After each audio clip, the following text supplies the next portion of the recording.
وہاں کے باشندوں کو گروہ گروہ بنا رکھا تھا۔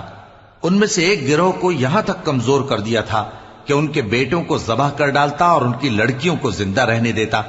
بے شک وہ مفسدوں میں تھا۔ اور ہم چاہتے تھے کہ جو لوگ ملک میں کمزور کر دیے گئے ہیں ان پر احسان کریں اور ان کو پیشوا بنائیں اور انہیں ملک کا وارث بنائیں، اور ملک میں ان کو قدرت دیں، اور فرعون اور حامان اور ان کے لشکر کو وہ چیز دکھا دیں جس سے وہ ڈرتے تھے۔ اور ہم نے موسیٰ کی ماں کی طرف وحی بھیجی کہ اس کو دودھ پلاؤ، پھر جب تم کو اس کے بارے میں کچھ خوف پیدا ہو تو اسے دریا میں ڈال دینا، اور نہ تو خوف کرنا اور نہ رنج کرنا، ہم اس کو تمہارے پاس واپس پہنچا دیں گے اور بعد میں اسے پیغمبر بنا دیں گے۔ سو فرعون کے لوگوں نے اس کو اٹھا لیا، اس لیے کہ نتیجہ یہ ہونا تھا کہ وہ ان کا دشمن اور ان کے لیے موجب غم ہو۔